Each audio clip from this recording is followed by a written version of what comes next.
Welcome to Rock Samarinda Church Online, di minggu yang kedua di bulan September 2021. Bagaimana kabar Anda, Rock Beloved? Kami harap Anda tetap dalam keadaan yang baik, sehat, dan penuh damai sejahtera. Kita patut bersyukur karena situasi pandemi di Indonesia sudah semakin membaik. Bahkan di kota Samarinda statusnya telah diturunkan menjadi PPKM level 3. Tetapi kita tidak boleh lengah dalam mematuhi protokol kesehatan yang berlaku dan tetap berdoa agar kondisi ini dapat segera pulih kembali. Rock Beloved, hari ini kita akan bersama-sama menaikkan penyembahan bagi satu-satunya Allah yang hidup, yang kita sembah dan kita percaya. Namun sebelumnya, saya akan mengajak Anda untuk menyaksikan Rock News berikut ini.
Rock Beloved, berikut adalah tata cara untuk mengikuti ibadah onsite.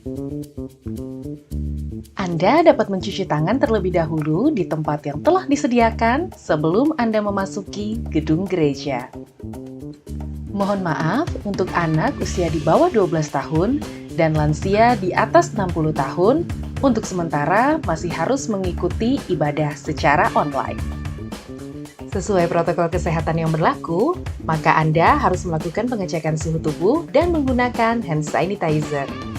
Anda juga dapat langsung mengambil perjamuan kudus yang telah disediakan. Bagi Anda yang memiliki temperatur di atas 37,3 derajat Celcius, Anda dipersilahkan untuk menunggu terlebih dahulu selama 5 menit sebelum melakukan pengecekan berikutnya. Namun, jika hasil pengecekan masih menunjukkan angka di atas angka yang disarankan, maka Anda dipersilahkan untuk dapat beristirahat di rumah. Kami akan melakukan scan barcode registrasi sebelum Anda memasuki ruang ibadah. Pastikan Anda sudah melakukan registrasi secara online dan mempersiapkan bukti registrasi Anda. Untuk menjaga protokol kesehatan, maka akses menuju ruang ibadah hanya dapat melalui tangga. Silahkan tunjukkan barcode registrasi Anda kepada usher, maka kami akan menunjukkan tempat duduk Anda sesuai nomor tempat duduk yang sudah Anda pilih saat registrasi online. Mohon maaf, Anda tidak diperkenankan untuk berpindah tempat duduk atau menggeser tempat duduk Anda selama ibadah berlangsung. Pastikan Anda telah duduk sesuai dengan nomor kursi Anda. Untuk memberikan persembahan atau perpuluhan, Anda dapat langsung scan QR Code yang terdapat di depan kursi Anda. Tetaplah menggunakan masker dengan benar selama ibadah berlangsung. Setelah ibadah selesai, akses akan dibuka dari dua arah. Anda dapat turun melalui tangga di sebelah kiri ataupun di sebelah kanan ruang ibadah. Mohon tetap mematuhi protokol kesehatan yang berlaku setelah ibadah selesai, dengan tidak berkerumun, tetap menggunakan masker, dan menjaga jarak. Stay safe, Rock Beloved. Sampai jumpa di ibadah onsite Rock Samarinda. God bless you. Kami mengucapkan happy birthday and happy wedding anniversary untuk Anda yang merayakannya minggu ini. Tetaplah memiliki pengharapan di dalam Tuhan karena Allah tidak menetapkan kita untuk ditimpa murka, tetapi untuk peroleh keselamatan oleh Yesus Kristus, Tuhan kita. Amin.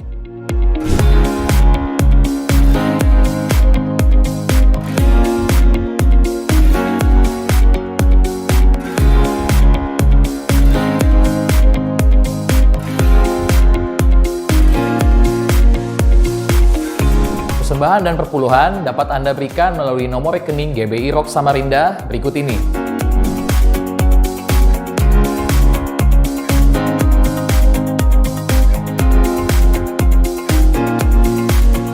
Atau silakan scan QR Code berikut menggunakan semua aplikasi pembayaran yang mendukung QRIS.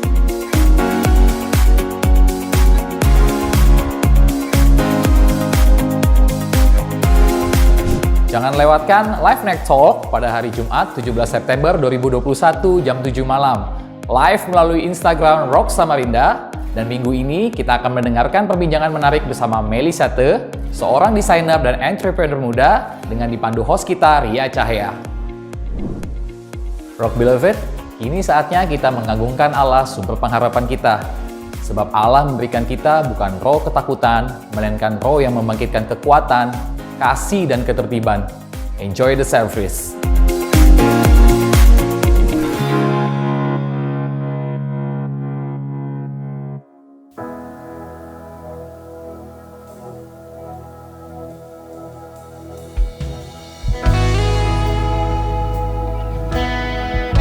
Kau yang memagari umat-Mu dengan anugerah-Mu yang seperti perisai, ya Tuhan. Tak perlu kami takut.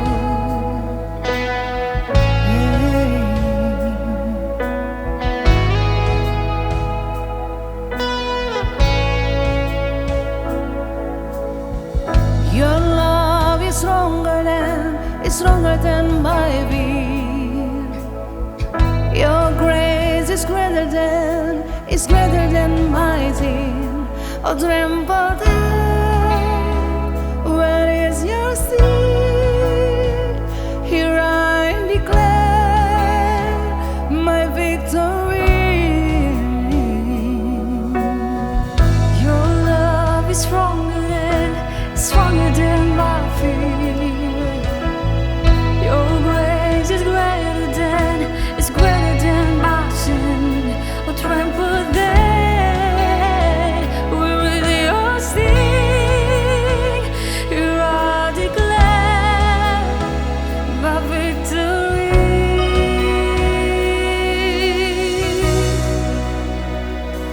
Even when the mountains tremble, even when the storms come my way, even in the darkest night, you never let me go. Jesus, you're my rock and anchor. You're the one who fights my battles. Even in the darkest night, you never let me go.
dapat lakukan segala perkara di dalam Dia yang memberi kuasa. Come on, jangan tertunduk, angkatlah wajahmu dan tetap berdiri, berjalan penuh harapan, sebab kemenangan telah disediakan. Come on, say, oh God, You are my victory. From glory to glory, I know that You're in me. You are my shelter and my refuge. I just wanna sing your praises to Your name, praises to Your name.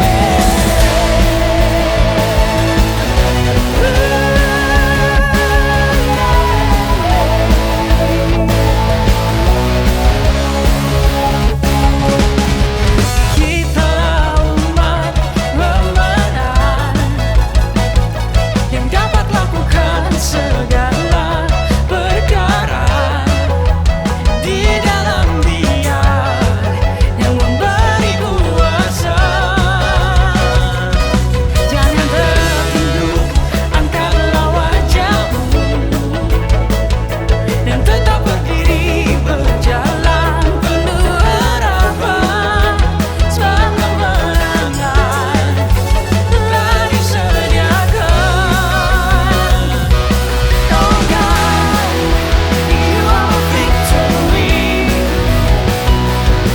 From glory to glory, I know that You're in me, 'cause You are my shelter and my refuge. I just wanna sing your praises to Your name, praises to Your name. Oh God, You are my victory. From glory to glory, I know that You're in me. You are my shelter and my refuge. I just wanna sing your praises to Your name, praises to Your name.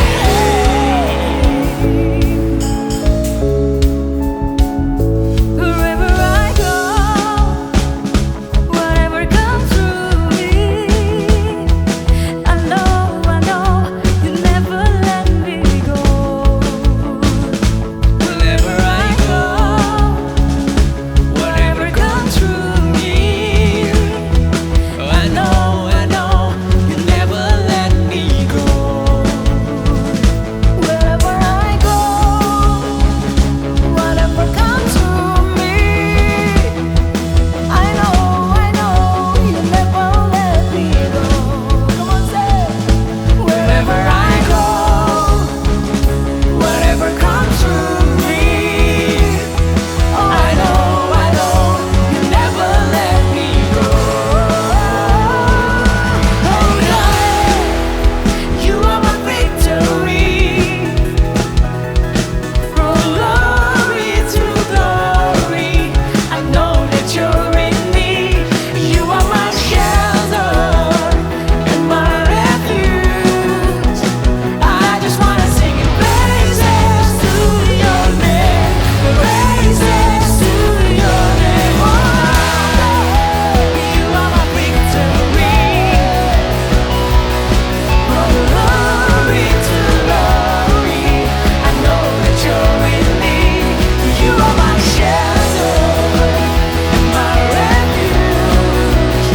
I just wanna sing your praises to Your name, praises to Your name, praises to Your name, praises to Your name.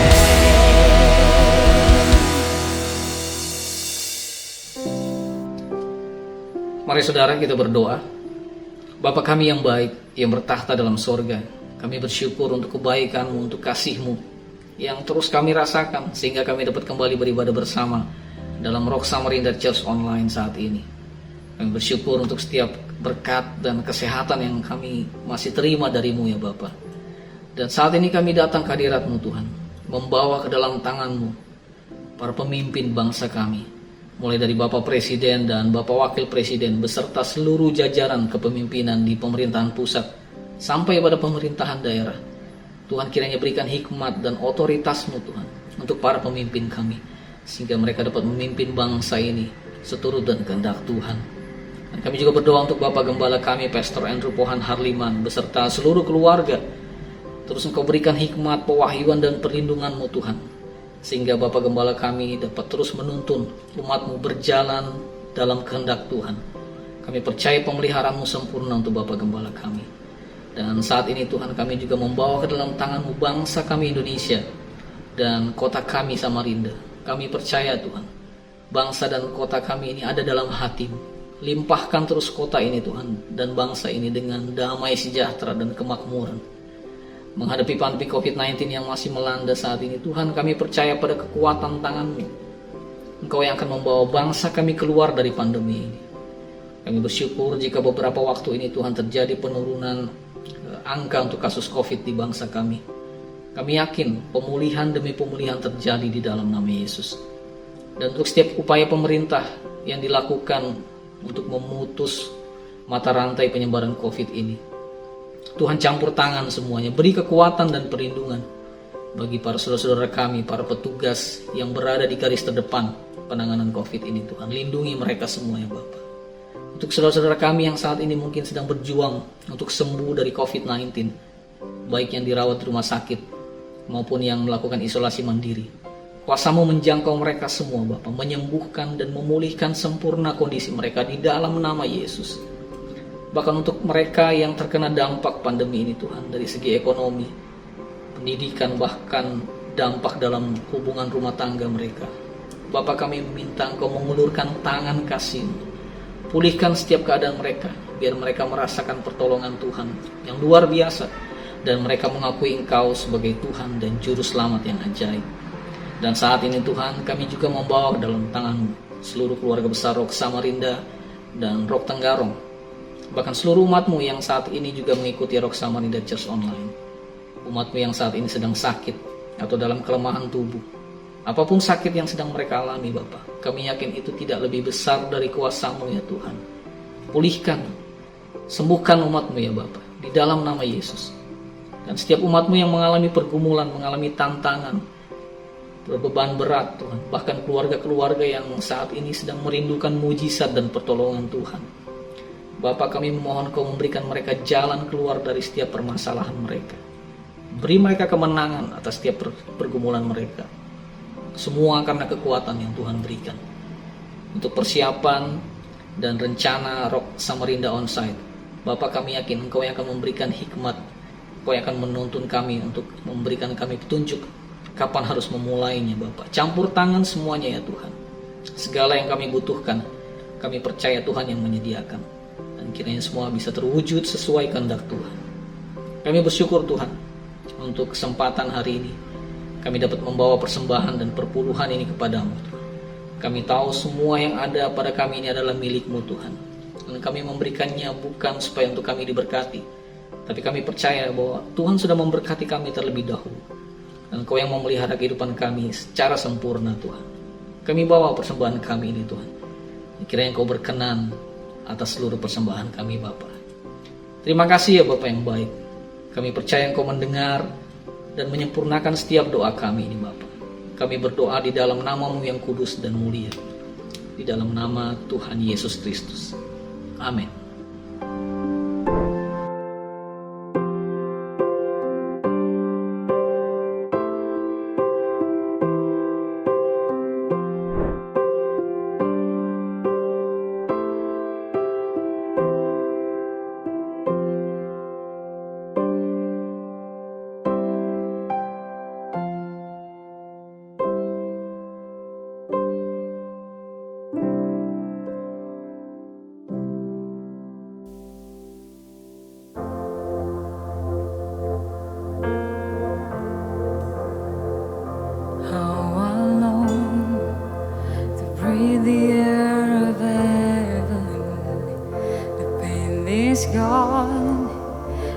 mercy fills the street to look upon one who bled to save me and walk with him for all eternity. Oh, there will be a day when all will bow before him. Oh, there will be a day when that will be no more. Standing face to face with he who died and rose again. Holy, holy is the Lord. And every breath we prayed in desperation, the song of faith we sang through doubt and fear. But in the end, we will see that it was worth it when he returns to wipe away our tears. Oh, there will be a day when all will bow before him. Oh, there will be a day when that will be no more. Standing face to face with he who died and rose again. Holy, holy is the Lord.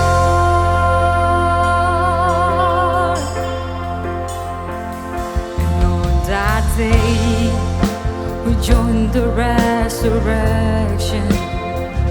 We stand beside the heroes of the faith, and with one voice, 1,000 generations sing, "Worthy is the Lamb who was slain." Oh, forever is your reign. Oh, there will be a day when all will bow before him. Oh, there will be a day when that will be no more. Standing face to face with he who died and rose again. Holy, holy is the Lord.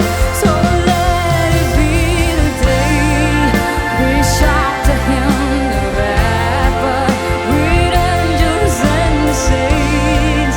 We raise the mighty up, sing glory to our God who gave us life beyond the grave. Holy, holy is the Lord. Oh, there will be a day when all will bow before him.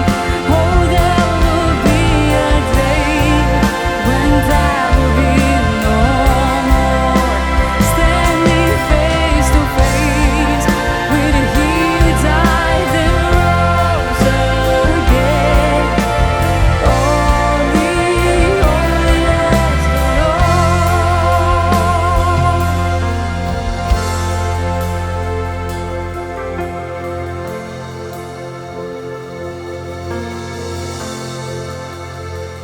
And on that day, we join the resurrection. We stand beside the heroes of the faith. With one voice, 1,000 generations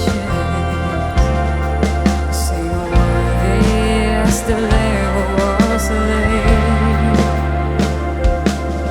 Oh, forever he shall reign.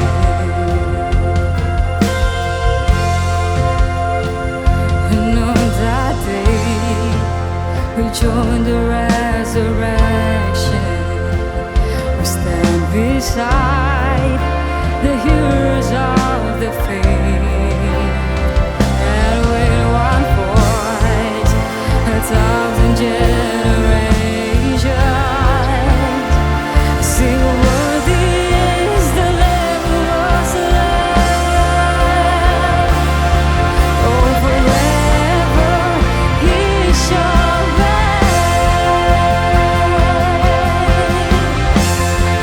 Oh, there will be a day when all will bow before Him.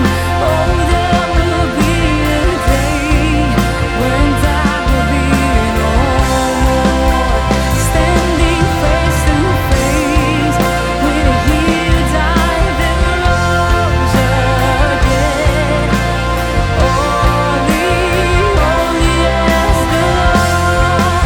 So let it be the day we shout the hymn forever. With angels and the saints, we'll raise the mighty round, singing glory to our God, who gave us life beyond the grave. Holy, holy is the Lord. Singing holy, holy is the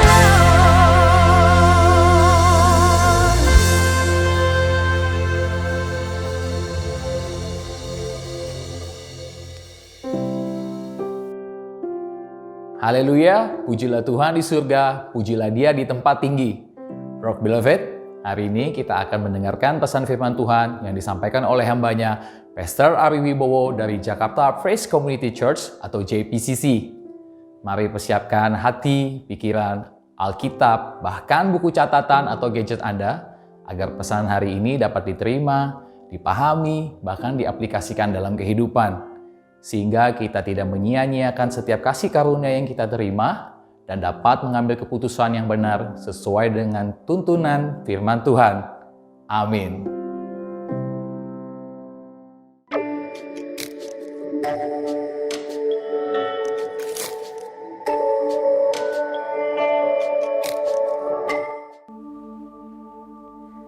Hai, apa kabar saudara semua? Jemaat GBI Rock Samarinda yang dikasihi Tuhan. Senang hari ini saya bisa menjumpai saudara semua walaupun secara virtual. Karena saya percaya dengan cara apapun kita bertemu, Tuhan tetap hadir di tengah-tengah kita semua dimanapun kita berada. Amin saudara. Nah, saya ingin berterima kasih terlebih dahulu kepada Gembala saudara yang terkasih, Pastor Dr. Andrew Pohan Harliman, dan tentunya dengan segenap tim kepemimpinan yang ada atas kesempatan yang diberikan kepada saya untuk bisa berbagi kepada saudara semua. Ini adalah sebuah kehormatan bagi saya dan saya membawa salam dari segenap tim kepemimpinan dan juga jemaat dari JPCC. Salam kasih untuk saudara semua. Nah, sebelum saya lanjutkan, saya berharap saudara semua ada dalam keadaan baik-baik saja dan tentunya penuh dengan damai sejahtera. Tetapi jika ada di antara saudara yang hari ini merasa dalam keadaan kurang baik, di tengah-tengah pandemi dan kesulitan yang ada, saudara merasa bahwa beban itu begitu menghimpit kehidupan saudara, mari bersama-sama kita percaya bahwa hari ini kebenaran firman Tuhan mampu memberikan kelegaan kepada saudara semua. Nah, sebelum saya lanjutkan, mari kita berdoa terlebih dahulu. Bapa, kami bersyukur untuk keadaan apapun yang kami alami hari ini. Karena kami percaya terlepas dari apapun yang kami alami, kami percaya bahwa Tuhan adalah Tuhan yang baik.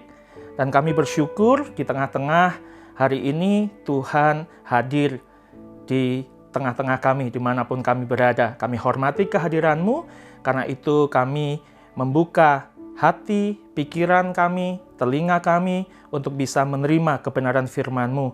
Dan biarlah hati kami menjadi tanah yang subur untuk benih firman itu bertumbuh dan berbuah berkali-kali lipat dari dan melalui kehidupan kami. Hari ini Bapa, kami serahkan apa yang akan kami dengar, apa yang akan kami terima, hanya berdasarkan kehendak-Mu atas kehidupan kami. Dan biarlah semua ini menjadi kemuliaan bagi nama Tuhan. Di dalam nama Tuhan Yesus kami berdoa. dan mengucap syukur. Dan mari semua yang percaya dan siap untuk belajar bersama-sama berkata, amin. Nah, siapkan catatan saudara dan tentunya juga siapkan Alkitab saudara. Hari ini saya ingin berbagi tentang boleh atau berguna. Nah, jauh sebelum pandemi atau beberapa waktu sebelum pandemi terjadi, ketika mobilitas saya masih cukup tinggi, saya sedang menyetir di sebuah kota, di luar kota, dan kemudian tanpa saya sadari karena pada saat menyetir, saya sedang memikirkan sesuatu, kemudian saya kurang memperhatikan rambu-rambu atau marka jalan dan akibatnya tanpa sengaja saya melanggar marka jalan tersebut. Dan tak berapa lama, ada peluit dari seorang polisi meminta supaya mobil yang saya kendarai berhenti.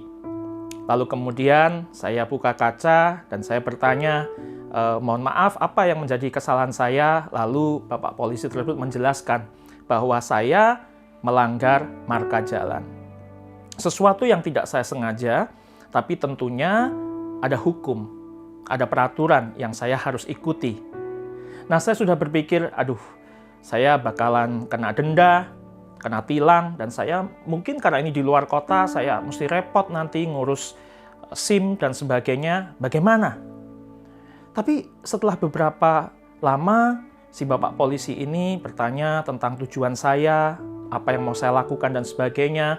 Kemudian dia berkata seperti ini, oh, karena Anda adalah bukan warga kota ini dan saya tahu bahwa ini adalah mungkin baru pertama kali Anda datang ke kota ini, tentunya Anda mungkin tidak terlalu aware dengan apa yang atau dengan rambu-rambu yang ada. Oleh karena itu, Pak, hari ini saya nggak perlu menilang Anda. Anda dibebaskan. Saya bilang, wah, ini beneran, Pak? Betul, Pak. Ya, untuk kali ini. Jadi, Bapak silahkan jalan saja, tapi ingat ya, Pak, jangan melanggar rambu-rambu lagi.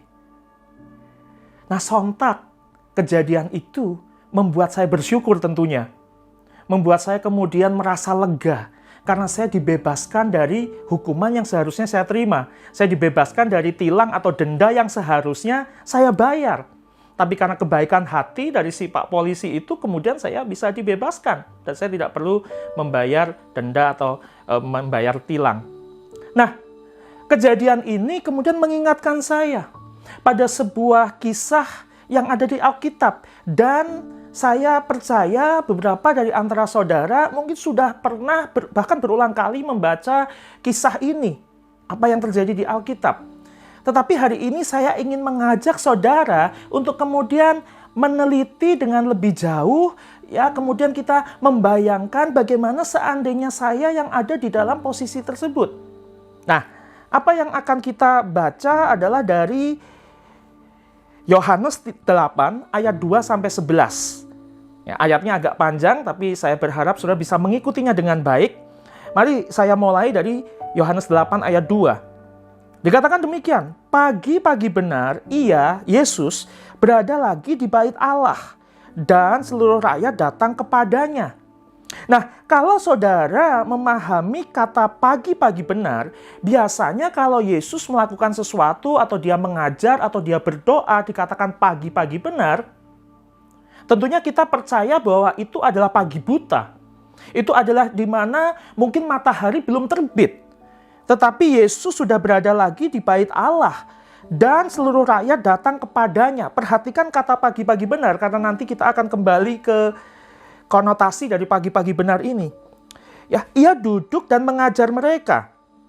Maka ahli-ahli Taurat dan orang-orang Farisi membawa kepadanya seorang perempuan yang kedapatan berbuat zina. Nah, sampai pembacaan ini, mari kita bayangkan kembali pagi-pagi benar. Ini pagi buta, bahkan mungkin matahari belum terbit. Yesus mengajar ya di bait Allah, tetapi apa yang dilakukan oleh ahli Taurat dan orang-orang Farisi oleh para pemuka agama pagi-pagi buta atau pagi-pagi benar, yaitu bukannya mereka mengajar, duduk di bait Allah, berdoa atau mengajarkan kebenaran firman, tetapi apa yang mereka lakukan adalah justru membawa seorang perempuan yang kedapatan berbuat zina kepada Yesus. Nah, yang lebih menarik lagi adalah di ayat berikutnya dikatakan, mereka menempatkan perempuan itu di tengah-tengah lalu berkata kepada Yesus, Rabi, perempuan ini, perhatikan hal ini, tertangkap basah ketika ia sedang berbuat zina. Berarti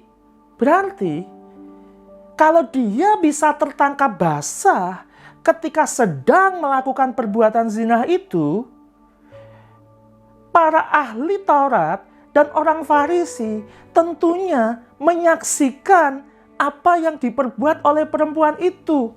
Dan bahkan sudah menunggu sebelumnya untuk menantikan apa yang akan dilakukan si perempuan tersebut. Saya bisa mengerti maksud saya ya. Kalau kejadiannya dia tertangkap basah di pagi-pagi benar, berarti kira-kira beberapa menit atau beberapa jam sebelumnya, para pemuka agama ini sudah mengintai. Dan kemudian menunggu, tunggu sampai dia kemudian melakukannya, kita tangkap. Tentunya mereka sempat menyaksikan dulu atau tidak perbuatan itu. Nah, silakan saudara pikirkan sendiri. Karena dikatakan tertangkap basah ketika ia sedang berbuat zina. Berarti para pemuka agama itu menunggu dan menyaksikan perbuatan si perempuan itu. Logikanya tentunya demikian. Betul apa tidak, saudara? Nah, lalu di ayat berikutnya, Musa dalam hukum Taurat memerintahkan kita untuk melempari perempuan-perempuan yang demikian. Apakah pendapatmu tentang hal itu? Mereka mengatakan hal itu untuk mencobai dia, untuk mencobai Yesus, supaya mereka apa? Memperoleh sesuatu untuk menyalahkannya. Nah, sampai di sini, perhatikan baik-baik. Yang menangkap basah siapa? Mereka. Yang menangkap basah adalah mereka. Yang disuruh tanggung jawab siapa? Yesus. Ini sesuatu yang nggak masuk akal. Karena apa? Karena mereka mengatakan hal itu untuk mencobai dia. Supaya mereka memperoleh sesuatu untuk menyalahkannya. Nah, apa maksud memperoleh sesuatu untuk menyalahkannya? Karena pada waktu itu ada dua hukum yang berlaku. Hukum yang pertama adalah hukum dari pemerintah Romawi. Pemerintah yang berkuasa pada saat itu. Dan hukum yang kedua adalah hukum agama. Atau hukum Taurat. Nah, di dalam hukum agama yang dipercaya oleh para pemuka agama itu, ahli Taurat dan orang Farisi, ketika ada perempuan yang berbuat zina, maka hukumannya adalah hukuman mati dengan dirajam. Tetapi hukum pemerintah Romawi tidak demikian. Hukum pemerintah Romawi bahkan melarang perlakuan demikian. Jadi, kalau Yesus kemudian mengambil keputusan untuk mempersilahkan orang-orang yang berkumpul di situ merajam atau melempari batu si perempuan itu sampai mati, maka Yesus akan langsung ditangkap oleh pemerintah Romawi. Kenapa? Karena dianggap melanggar hukum dari pemerintah Romawi. Saya bisa mulai mengerti yang saya maksud? Tetapi kalau kemudian Yesus memilih untuk, udahlah, kalau saya tahu bahwa kalau saya melakukan itu nanti saya akan dihukum oleh pemerintah Romawi, ya sudah, biarkan saja. Nah, berarti kemudian Yesus terjebak untuk melanggar hukum agama. Jadi ini seperti buah simalakama di mata dari para pemuka agama ini. Makanya mereka bertujuan mencobai dia supaya memperoleh sesuatu untuk menyalahkannya. Karena apapun keputusan yang dipilih Yesus, itu membuat Yesus akan dipersalahkan. Dan mereka berharap bahwa Yesus akan meminta mereka untuk melempari perempuan itu dengan batu. Dan kemudian Yesus akan disalahkan oleh hukum Romawi. Tetapi apa yang dilakukan Yesus?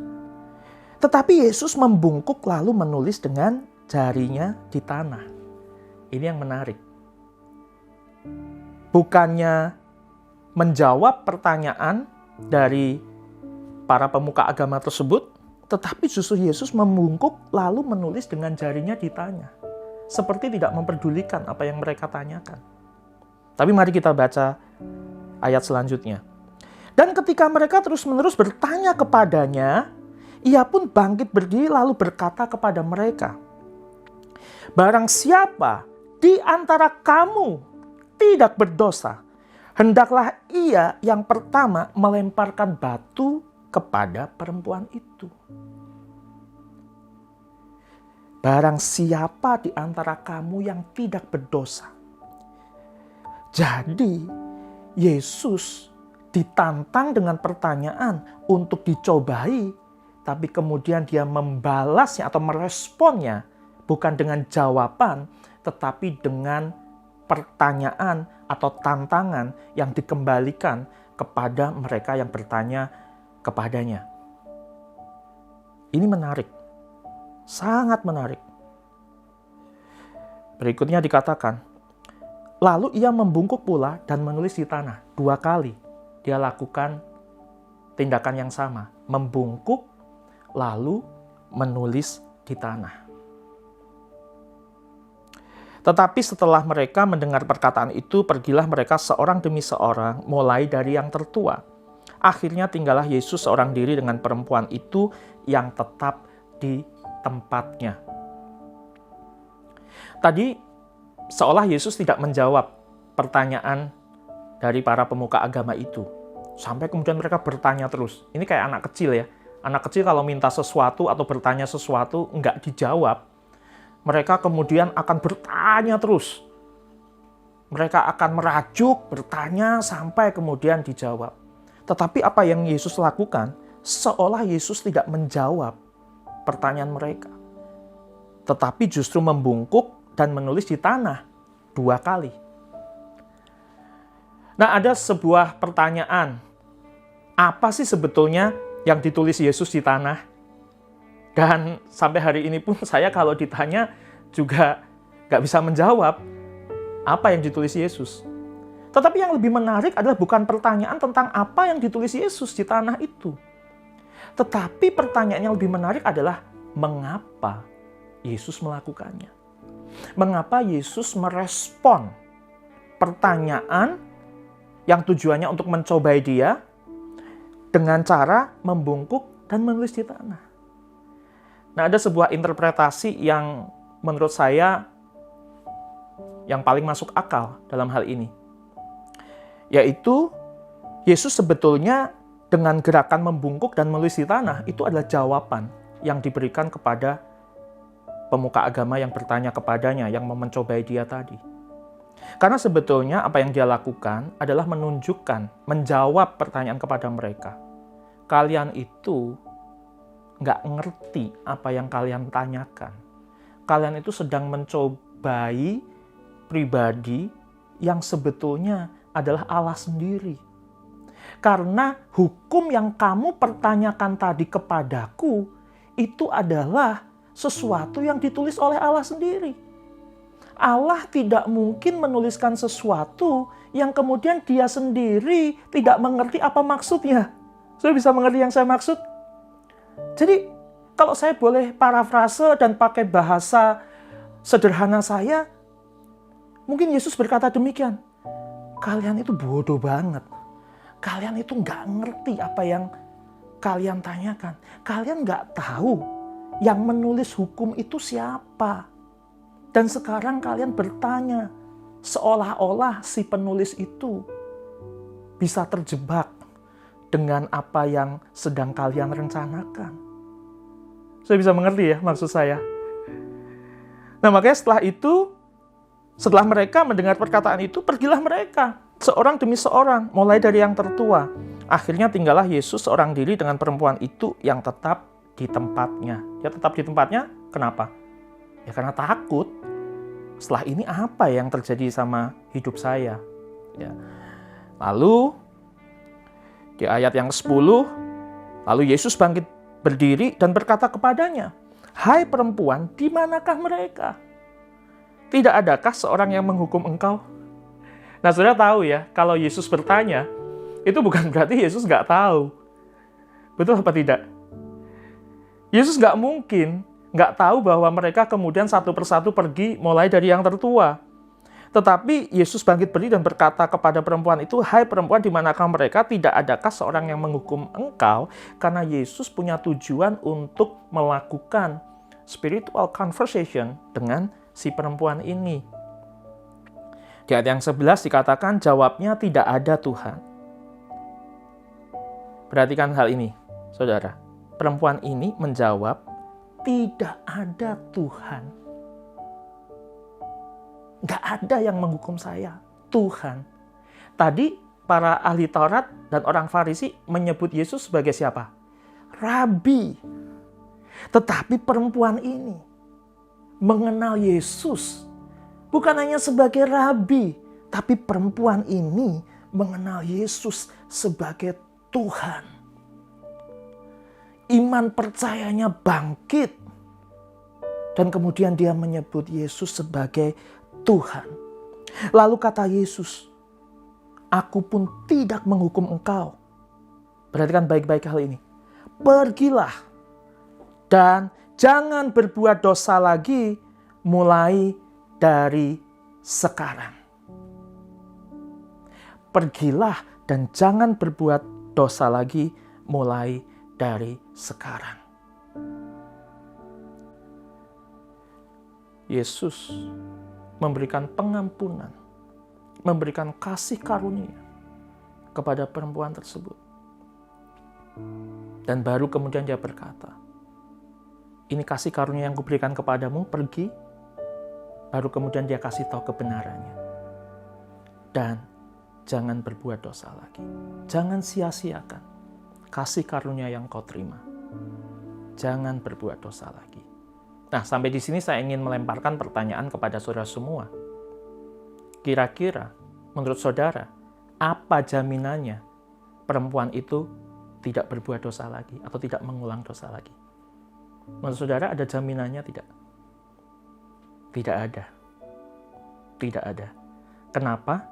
Karena di situ kan si perempuan itu nggak tanda tangan perjanjian dulu ya sama Yesus ya.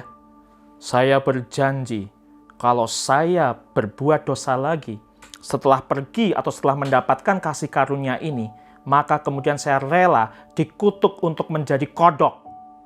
Nggak seperti itu. Betul nggak, saudara? Nggak seperti itu. Berarti ada kemungkinan suatu kali perempuan itu bisa berbuat dosa lagi. Ya, tetapi apa yang terjadi?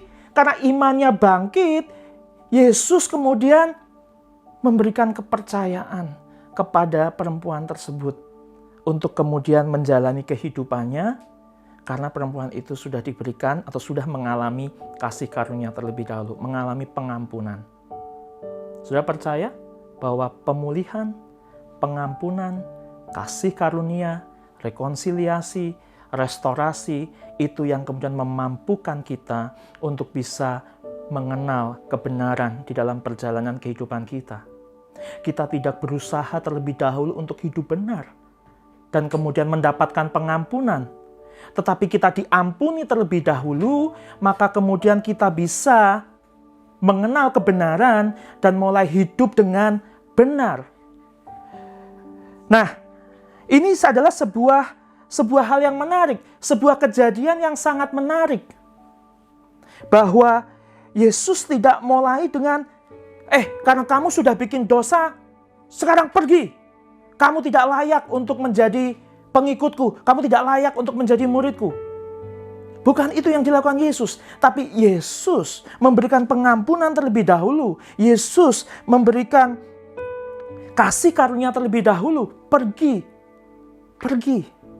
dibebaskan terlebih dahulu, dimerdekakan terlebih dahulu. Baru kemudian dikatakan jangan berbuat dosa lagi. Baru kemudian perempuan itu bisa mengenal kebenaran. Memang tidak ada jaminannya dia tidak akan berbuat dosa lagi.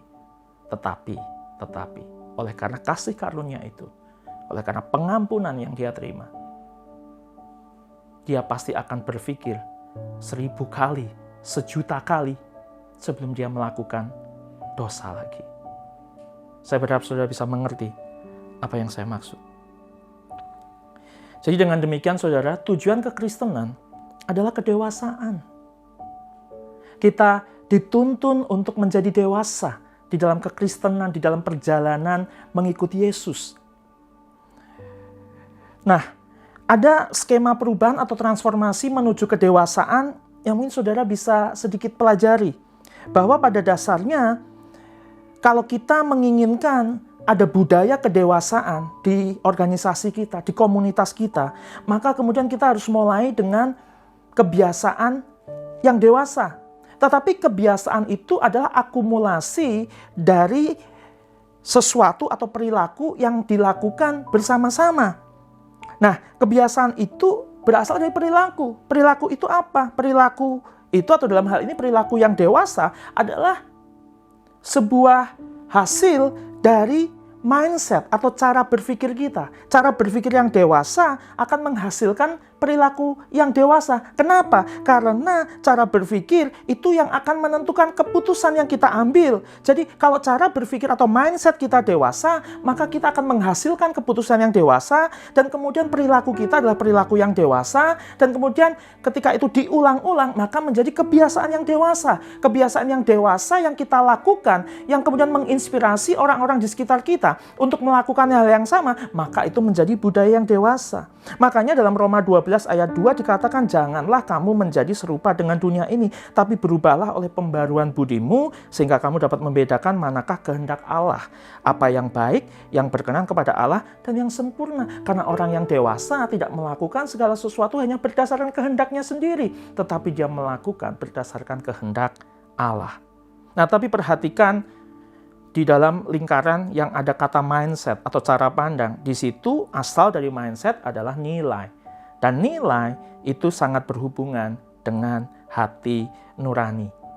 Tapi sebelum itu saya ingin memberikan sedikit rangkuman kepada saudara. Dengan demikian, jika Anda ingin mengubah kebiasaan, mulailah dari mengubah pola pikir Anda. Tetapi untuk mengubah pola pikir, perhatikanlah nilai-nilai yang Anda yakini. Nah, tadi nilai berhubungan dengan hati nurani. Di dalam bahasa aslinya, dalam bahasa Yunani, dikatakan bahwa hati nurani itu adalah syneidesis. Apa artinya? Artinya adalah penghakiman moral atau penilaian moral untuk mengidentifikasi benar salah, baik jahat, persetujuan, maupun penolakan. Itu artinya hati nurani. Dan nilai ada di hati nurani kita. Sehingga cara saudara melatih hati nurani menentukan cara saudara dalam mengambil keputusan. Kalau saudara melatih hati nurani saudara menjadi hati nurani yang dewasa, maka saudara pun akan memiliki mindset yang dewasa dan mengambil keputusan yang dewasa. Nah, berikut saya akan bagikan dengan cepat beberapa ciri orang dewasa. Ini ciri-ciri orang dewasa. Yang pertama, orang dewasa itu bertanya, bukan mempertanyakan. Ya, bertanya bukan mempertanyakan. Tadi para pemuka agama itu mempertanyakan, bukan bertanya. Karena mempertanyakan itu bicara tentang tadi menuduh, mencobai berpikir yang negatif tentang siapa Tuhan dan apa yang dia kerjakan di dalam kehidupannya. Ya, tapi orang dewasa bertanya, bukan mempertanyakan. 1 Korintus 10 ayat 23, Paulus berkata segala sesuatu diperbolehkan, tapi itu ada tanda quotes-unquotes-nya, ada tanda kutipannya, berarti sebetulnya bukan benar-benar segala sesuatu diperbolehkan. Ya, segala sesuatu diperbolehkan benar, tetapi bukan segala sesuatu berguna. Segala sesuatu diperbolehkan benar, tetapi bukan segala sesuatu membangun. Orang dewasa, saudara, itu nggak mempertanyakan ini boleh atau tidak boleh. Orang dewasa akan selalu bertanya kepada dirinya sendiri, hati nuraninya, bahwa ini kalau saya lakukan berguna dan membangun atau tidak ya?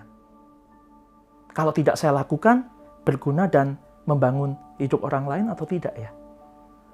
Jadi orang dewasa bertanya, bukan mempertanyakan. Dia akan selalu bertanya, apa yang bisa saya lakukan? Keputusan apa yang saya bisa ambil untuk melakukan atau untuk membangun kehidupan yang berguna? Yang kedua, ciri-ciri orang dewasa berorientasi pada prinsip membangun, bukan pertanyaan boleh atau tidak boleh.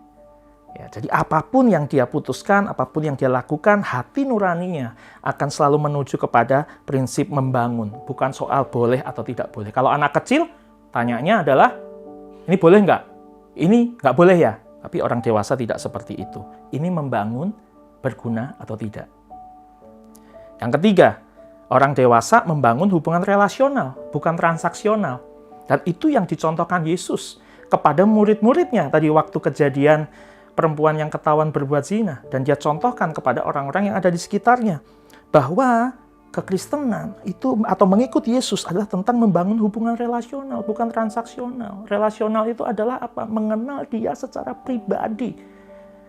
Membangun hubungan dengan dia secara pribadi. Bukan soal, ya kalau saya nggak berdoa nanti saya takut berdosa. Kalau saya nanti nggak melakukan perintahnya saya takut berdosa. Bukan seperti itu.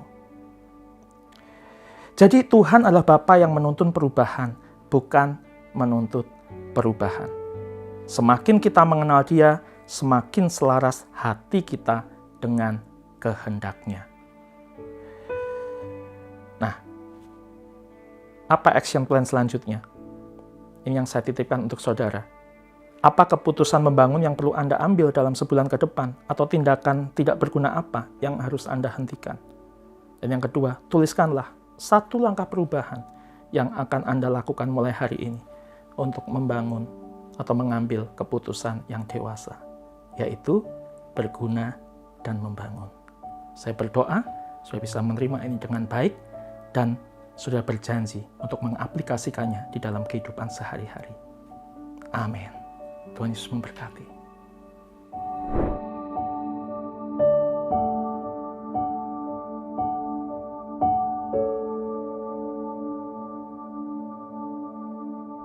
Terima kasih kepada Pastor Ari Wibowo atas pesan firman Tuhan yang sangat memberkati kami.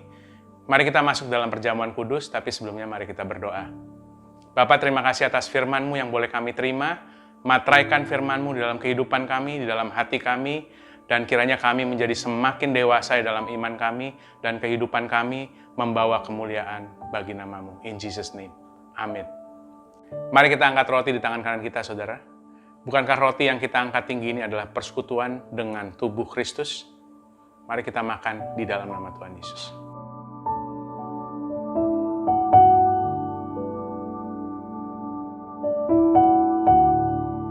Mari kita angkat cawan. Bukankah cawan yang kita angkat tinggi ini adalah persekutuan kita dengan darah Kristus? Mari kita minum di dalam nama Tuhan Yesus.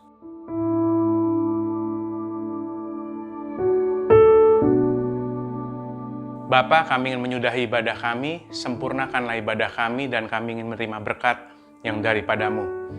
Tuhan memberkati Engkau dan melindungi Engkau, Tuhan menyinari Engkau dengan wajah-Nya dan memberikan Engkau kasih karunia. Tuhan menghadapkan wajah-Nya kepadamu dan memberikan Engkau damai sejahtera. Engkau akan naik dan tidak turun, Engkau akan menjadi kepala dan bukan ekor. Kemanapun kakimu melangkah, Tuhan menyertai saudara. Dan apapun yang dikerjakan oleh kedua tanganmu menjadi berhasil dan beruntung. Apabila saudara terjatuh, tidak akan sampai tergeletak sebab Tuhan bersama dengan saudara. Tuhan menopang saudara. Terimalah yang terbaik daripada Allah Bapa di dalam nama Tuhan Yesus Kristus. Amin. Tuhan Yesus memberkati. Have a blessed Sunday.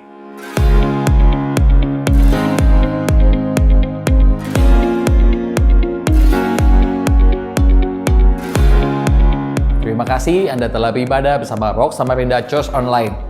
Kiranya melalui ibadah ini Anda semakin memiliki pengharapan di dalam Tuhan, serta termotivasi untuk mulai melakukan langkah perubahan dengan mengambil tindakan yang membangun dan menghentikan tindakan yang tidak berguna. Untuk tetap dapat mengikuti ibadah minggu depan, silakan subscribe YouTube channel Rock Samarinda dan download aplikasi MyRock.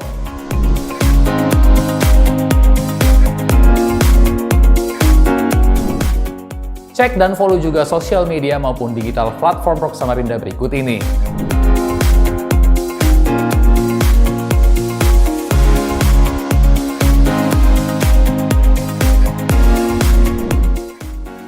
Dan bagi Anda yang membutuhkan pelayanan secara khusus atau memerlukan informasi lainnya mengenai Rock Samarinda, silakan menghubungi kami melalui nomor WhatsApp maupun call center Rock Samarinda di bawah ini.